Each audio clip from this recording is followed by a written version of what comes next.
A very good morning, good afternoon, and good evening to all the attendees. My presentation today is about North American lubricants market and specifically the US commercial automotive lubricants market. Before I, jump into the main body of the presentation, let me just first quickly introduce today's agenda to everyone.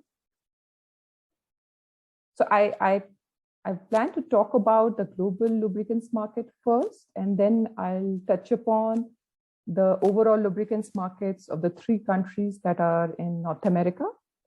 And then we'll zoom into the US commercial automotive lubricants market.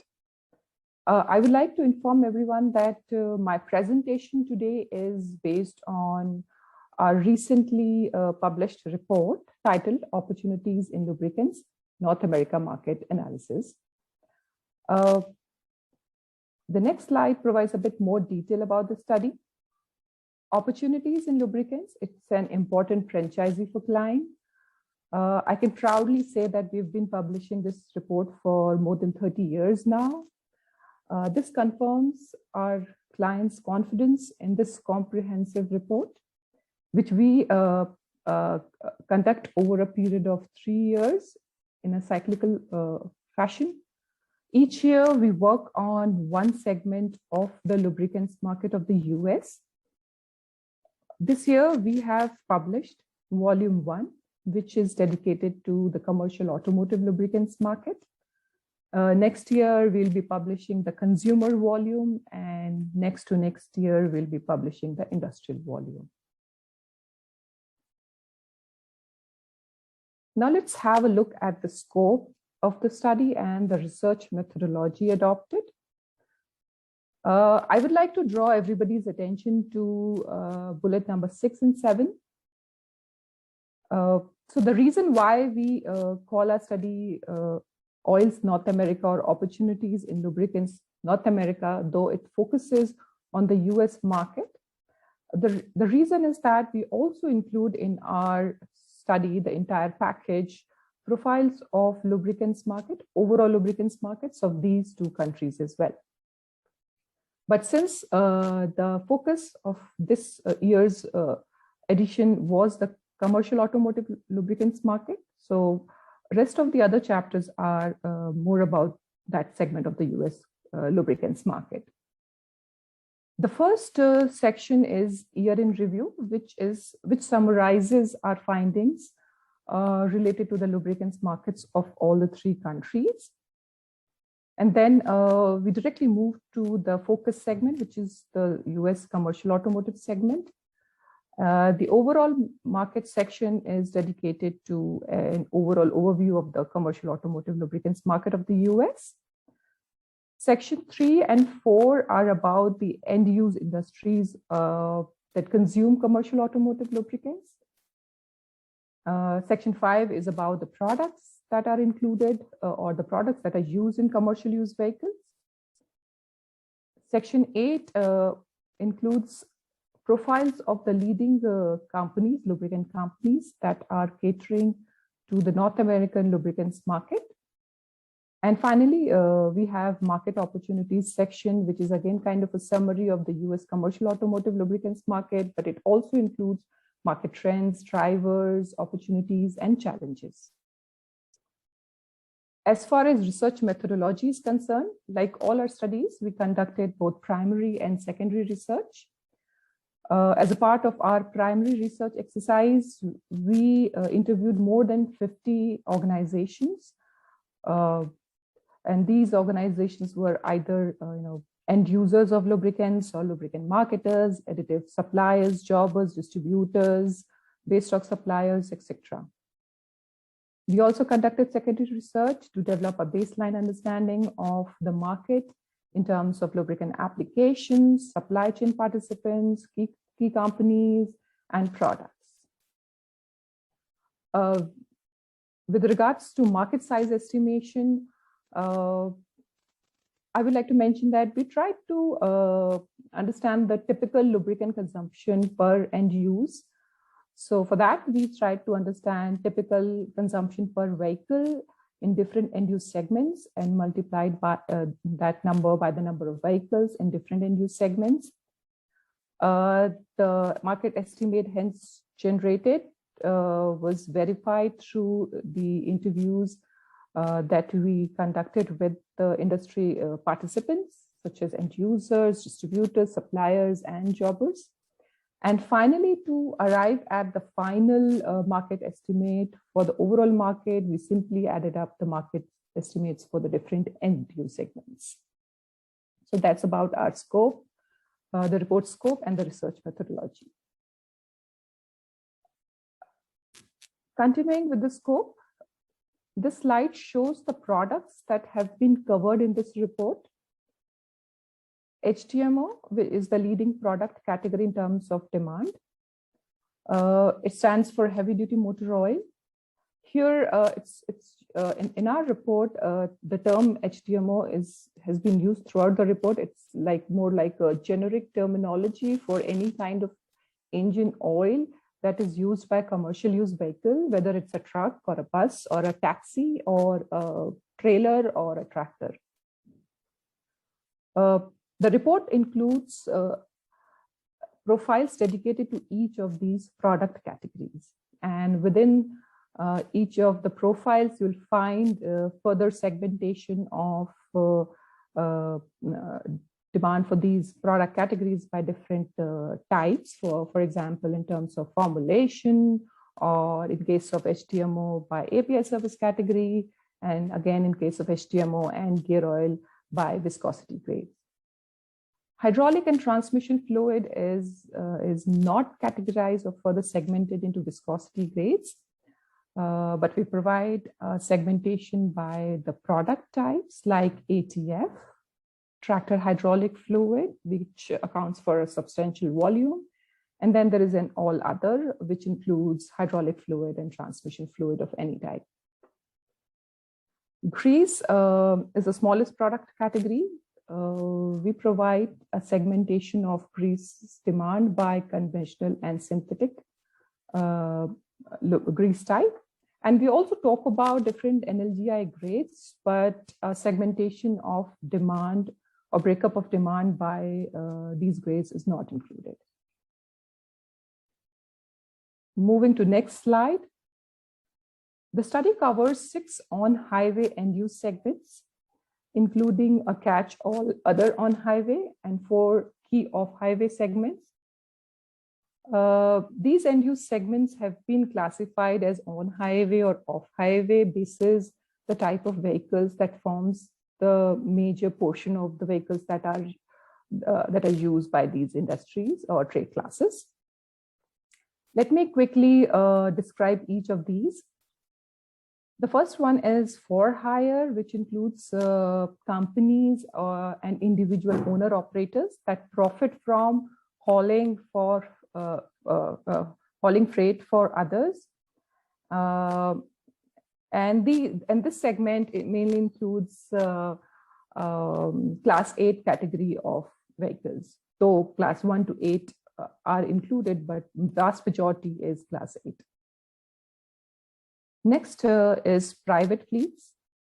A private fleet is a trucking operation run by a company whose primary business is not transportation or trucking, but it is using a fleet of trucks to facilitate its mainstream operations. Private fleets comprises 6 major segments: food manufacturing, petroleum, wholesale retail, utilities, and other industries. Next, you have lease rental, which includes all types of leasing and renting companies that lease or rent trucks or cars. Many of these companies are viewed as total transportation companies because they provide vehicle leasing as well as maintenance services, goods distribution, and a few other services. After that, we have state and local government, and the vehicles that are operated by the state, county, and municipal government agencies fall under this end-use segment. Next is transportation, which includes buses, taxis, it includes limousines, school buses, essentially all modes of public transportation. And lastly, within the on-highway segment is other on-highway, which consists primarily of do-it-for-me lubricant service channels, such as truck stops, truck quick lubes, new truck dealerships, and retail stores located at travel centers. It also includes a few general repair garages. Moving to off-highway segment, in this, the agriculture sector is the largest in terms of consumer of lubricants. And commercial automotive lubricants are used in machinery employed by establishments such as farms, ranches, hatcheries, orchards, etc. Next is construction, which operates more than 100 different types of vehicles and equipments, and these can be categorized by application as earth moving or loading or drilling and breaking, placing and laying. After construction, we have mining, which uses straight trucks for hauling the ores and the minerals from the mines to the extraction sites. In addition, straight trucks also include mechanic and lubrication trucks. This industry also uses pickup trucks, which are used by mine personnel to travel between mines and the base locations. Trailers are also used mostly in surface mining to shovel and excavate the ores. Lastly, we have federal government fleets, similar to state government, includes vehicles of the agencies of the federal government.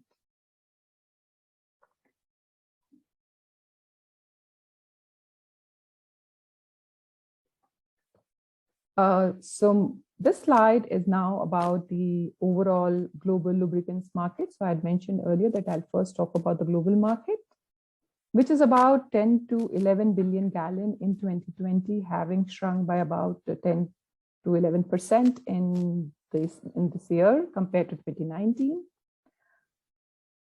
The chart on the left-hand side provides a breakup of this market by regions, and the chart on the right-hand side provides a breakup of this demand by major countries. Asia-Pacific region maintained its leading position in 2020 because the pandemic's negative economic impact was felt across the globe. So it wasn't that one region demand decreased at a higher rate compared to the other. Asia also has China and India, the second and the third largest lubricant consumers. And this adds to a substantial volume to the region's overall lubricant demand. After Asia, it's North America, essentially because of US, which is the largest lubricant consumer, as you can see from the chart on the right-hand side. The other major markets include Russia and Germany in Europe, Nigeria in Africa and the Middle East, and Brazil in South America. Moving to next slide. So this slide is about North American lubricants market, which is reported to be about 2.5 to 3 billion gallon in 2020. Again, the market shrunk by about 10 to 11%. The largest segment in the region is the industrial segment due to its high share in US and Canada. Consumer automotive segment, all the three segments have witnessed the highest decrease in demand. As amid the pandemic in 2020, people cut back on business, leisure, work, and retail-related commuting. But the outlook for the next 5 years is quite positive. The region's lubricant demand is expected to grow at a CAGR of 1.5%, which is much higher than what we've been witnessing in the past few years. This is because the market will recover after taking a substantial hit in demand in 2020 and will try to reach or go back to the pre-COVID level of consumption. But unfortunately, it will not reach the demand or level of 2019, that is pre-COVID level, by 2025. Moving to next slide, which is about the suppliers that are operating in the North American lubricants market. Major oil companies that I have listed here, their branded sales accounted for about the half of the market, slightly less than half of the market. And Shell continued to be the leading supplier with a market share of 10 to 15%. Shell is followed by ExxonMobil and Chevron. In Canada, the largest supplier is HollyFrontier via Petro-Canada. And in Mexico, the largest supplier is ExxonMobil. All others is a mixed bag of suppliers with diverse backgrounds. It includes ILMA companies, OEMs, specialty lubricant suppliers, and private label suppliers, among others. Now I'm going to talk about the three lubricants market. First, I'll begin with the US market, then Canada, and then Mexico. Let's have a quick look at the overall US lubricants market. The overall market is about 2.2 to 2.5 billion gallon, and industrial oil accounted for more than half of this volume. And you can see that because US is such a huge market that the trend that we see in the US tends to influence the overall North American lubricants market trends. In this country, again, the consumer automotive segment experienced the highest drop in demand in 2020 because of the pandemic. The US passenger vehicle park is characterized as a mature, slow growth sector, and passenger vehicle sales were already declining in the country. And with the outbreak of COVID-19 pandemic, the segment took a further hit. Besides, the market was already experiencing oil drain interval extension due to improvement in engine technology as well as maintenance practices. As a result of all the three segments, the consumer segment had the highest decline in demand. Similar to passenger vehicles, commercial vehicles also witnessed a decrease in sales as well as production. In the United States, nearly all automotive manufacturers halted production of their vehicles for several weeks. And once they started operations, they operated at much lower operating rates for a few months to adhere to social distancing measures. As a result, the overall demand for both commercial and consumer automotive lubricants decreased. Besides, the other reasons are the mobility restrictions on vehicles in the country. The industrial segment also saw its market decreasing, contracting in the year 2020. But not all segments of the industrial sector were equally impacted. Industries like agriculture were considered as essential. However, industries like aviation, railroad, marine, they were severely impacted by cutbacks in travel and travel restrictions that were imposed by the US government. When we look at the market growth over the next 5 years, it's definitely positive. But similar to overall North America region, we don't expect the country's lubricant demand to go back to pre-COVID levels by 2025. Now, moving to next slide, which is about the Canada's lubricants market. In 2020, similar to all the major countries, Canada's economy was severely impacted by the pandemic, which reflected on its lubricant consumption. We estimate the overall demand to have contracted by about 8–10%. In Canada, mobility restrictions and social distancing measures resulted in lesser miles covered by passenger cars. As a result, the consumer automotive segment witnessed a significant contraction in its consumption of lubricants. It contracted by about 10 to 15% in 2020.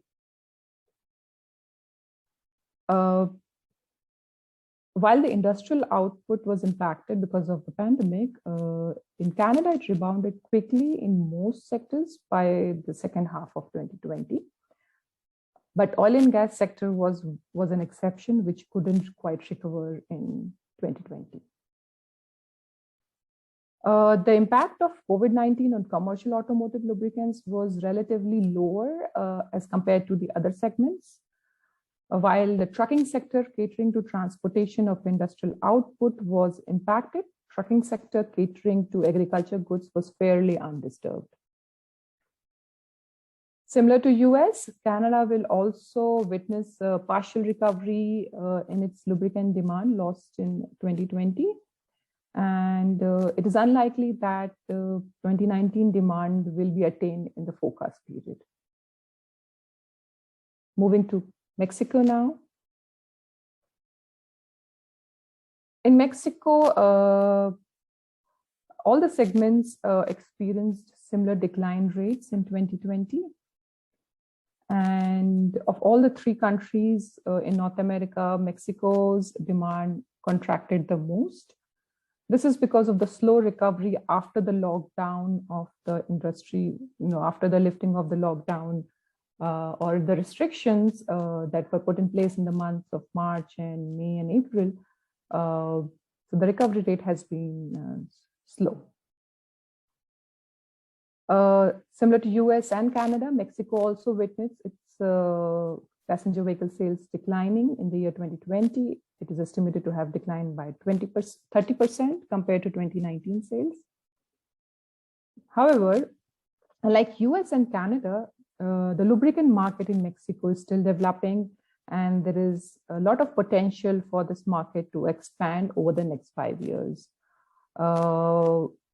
At Line, we expect the market to grow at a CAGR of somewhere between 5 to 10% over the next 5 years. Because the market was hit hard in Mexico in the year 2020, so it's likely to rebound quickly. And of course, the market size in this country in 2025 will be more than that of 2019. So it's only Mexico which is probably like to exceed the pre-COVID level of demand by 2025. Moving to next slide. So this slide is about the commercial automotive lubricants market of the US, which is the focus of the latest volume of our study opportunities in lubricants. From this slide onwards, I will be talking about the US commercial automotive lubricants market only. Between 2017 and 2019, as you can see from the bar chart, that the consumption shrank marginally, and this was mostly because of extension of oil rain intervals. But the real impact was seen in the year 2020 of the pandemic. The market is estimated to have shrunk by a CAGR of 4% between 2020 and 2017. In 2020, in the commercial segment, only essential activities were allowed, and some segments such as the for-hire fleets or for-hire trucking continued to operate and did not see its market or its demand for lubricant shrink as fast as some of the other on-highway and off-highway segments saw. Apart from COVID-19, the adoption of synthetics and better quality lubricants continued to result in longer drain interval and did not really help the market to grow in the year 2020. Engine oil was the largest product category, as you can see from the pie chart on the right-hand side. A comparison of demand from different segments in terms of product penetration shows that engine oils have a higher penetration in case of on-highway segment. It can be about 85%. Whereas in the off-highway segment, the penetration is much lower. But off-highway fleets accounted for about 80 to 85% of the total HTF volume consumed in the United States.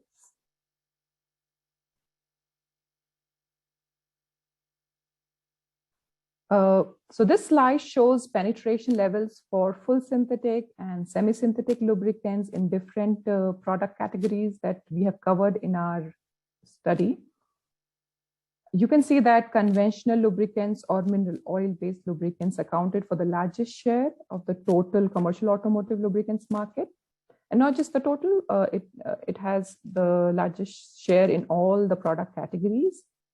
But the penetration of synthetics is increasing because of factors such as OEMs recommendations, suppliers push, and even increased acceptance by customers as they understand the benefits of using synthetics. Besides, upgrade in API service category to CK4 and FA4 is also expected to drive the market towards synthetics. It is also the reason why OEMs are recommending synthetics, as clearly the trend is towards lower viscosity, high quality, longer lasting lubricants for overall improvement in fuel economy of a vehicle. So overall, synthetics would grow at a much higher rate compared to mineral oil-based lubricants over the next 5 years.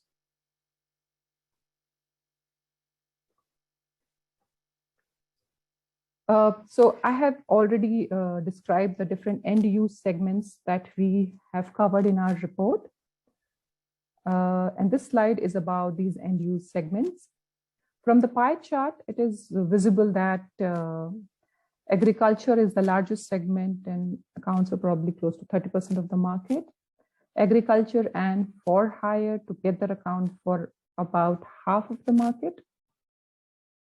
Between on-highway segment and off-highway segment, I can say that the market is almost equally split, despite on-highway having more number of segments compared to off-highway.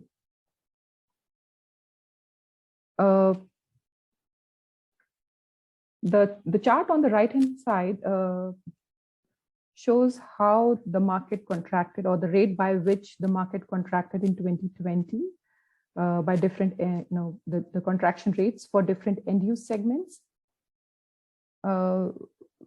We found that the off-highway segment had a much lower impact, as agriculture was considered essential, and it has a substantial share in the overall lubricant market of commercial automotive lubricants market of the US.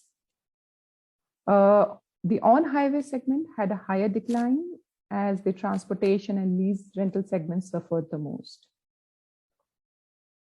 Of all the segments, the transportation sector was the one which was the most adversely affected in the year 2020 because of the pandemic. This is because in the early part of 2020, when the infection rates were surging, the government introduced quarantine measures, and the travel restrictions were put in place. As a result, most people preferred staying indoors and avoided using public transportation modes such as buses and taxis. According to some reports, Lyft and Uber ridership dropped by about 70 to 80% in the month of April in 2020.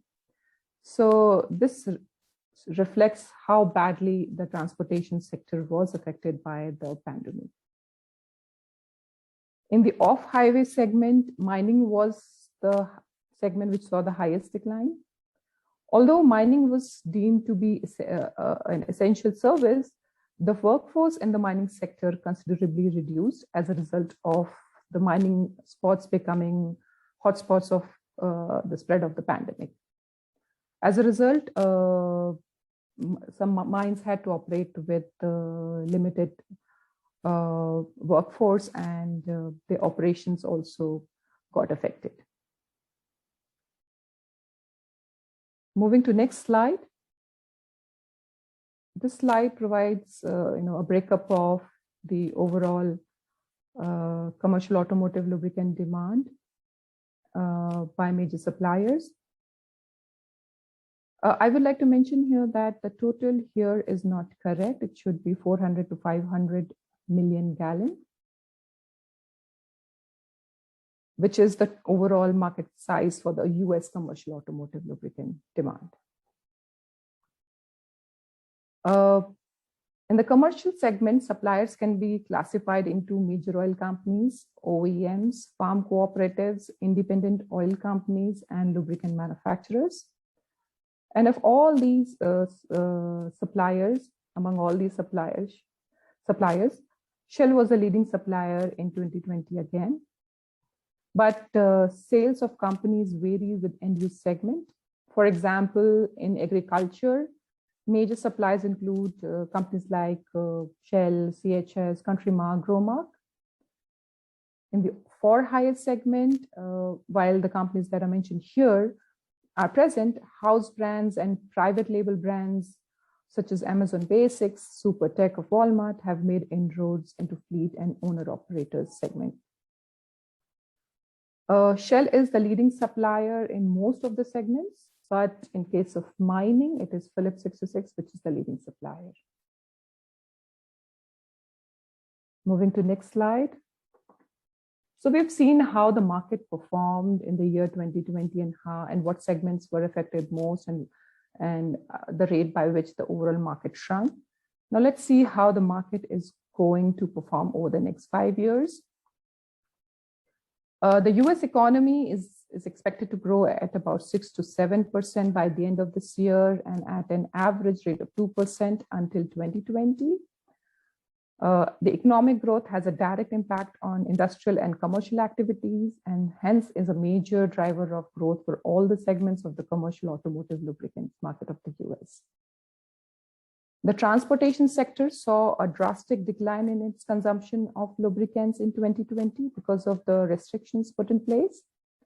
Hence, a recovery and business as usual situation is expected through the forecast period.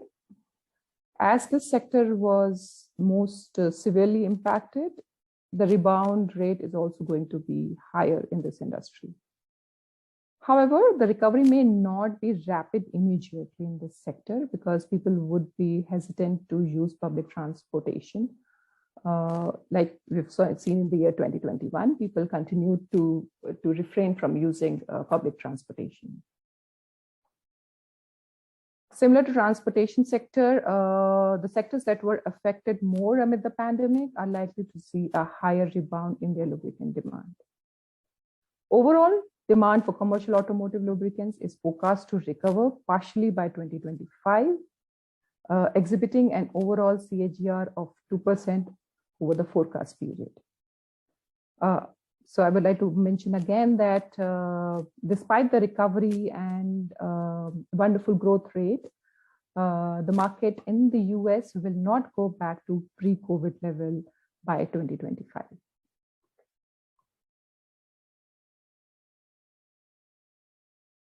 This is the last slide, and here I have mentioned some of the recent developments related to the US commercial automotive lubricants market and the opportunities it offers to the market participants. The first one is improvement in e-commerce. The e-commerce industry in general is on a rapid growth path, and a similar trend is being witnessed in the US. The pandemic led to a further growth, resulting in e-commerce reaching approximately a share of 20% in the total accumulated retail sales in 2020 because of the containment measures which pushed people to resort to online shopping and as people wanted to avoid going out. An improvement in e-commerce activities is directly linked to the growth of the trucking industry as light-duty trucks are used for deliveries. So it makes sense for lubricant companies to set up tie-ups with e-commerce companies or the delivery companies that work for e-commerce companies. The next one is restricting use of 303 THF. It has been noticed that there is still a significant usage of low cost and outdated tractor hydraulic fluids in the agriculture sector. 303 THF, which was earlier named as John D 303 THF, is one example of one such low quality oil. It was introduced 60 years ago or maybe in 1960s, so it's quite old. And John Deere has discontinued this specification, but look, there are some companies that continue to make this product and sell at a much lower price. So in order to restrict the use of this product, in 2017, the states of Missouri and Georgia banned usage of 303 THF. And 2 years later, ASTM announced that it plans to develop a minimum performance standard for this product, THF. And very recently, the National Conference on Weights and Measures requires that from January 2020, any THF that does not meet current specifications must be clearly labeled obsolete. So the idea is to discourage usage of old specification and encourage farmers to purchase high quality, longer drain interval lubricants, which will benefit lubricant suppliers as these higher quality lubricants can be sold at a premium price or at a price at a significantly higher price than 303 THF. Next is strict environmental regulations. So environmental regulations are expected to have a strong impact on the trucking industry. They've been having and they will continue to have an impact. The push to reduce carbon emissions encourages the usage of fuel efficient and advanced trucks. And this is driving demand for low viscosity synthetic products in the commercial segment. And these products, as compared to mineral oil-based products, can be sold in the market at a premium. Next is a new grease specification. A new specification has been developed for automotive greases and it was introduced in December 2020. It's called high performance multi-use grease. It is expected to have a positive impact on grease additive demand as the concentration of additives is expected to be higher than that of GC/LB greases. Another interesting development is the concept of lube trucks, which is gaining importance in the US market. And setting up tie-ups with the lube truck companies will help lubricant suppliers capture those markets or locations where it was earlier difficult for the companies to reach. So now the companies can even reach the customers that are located in remote locations. Lastly, I have the most interesting development, which is the penetration of EVs, which is already taking place in the US commercial automotive space.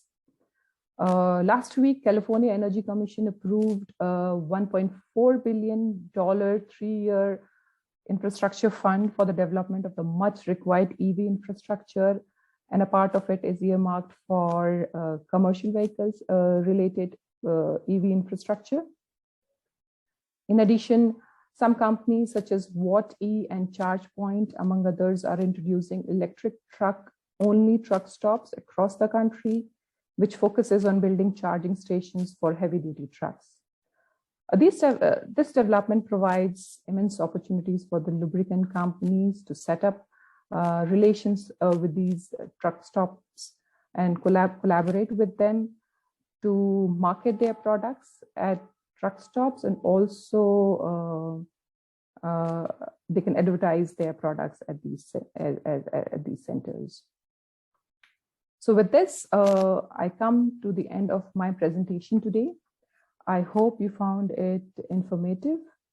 If you have any questions, or if you want to know more about the study on which this presentation is based, today's presentation is based, you can always contact our marketing team.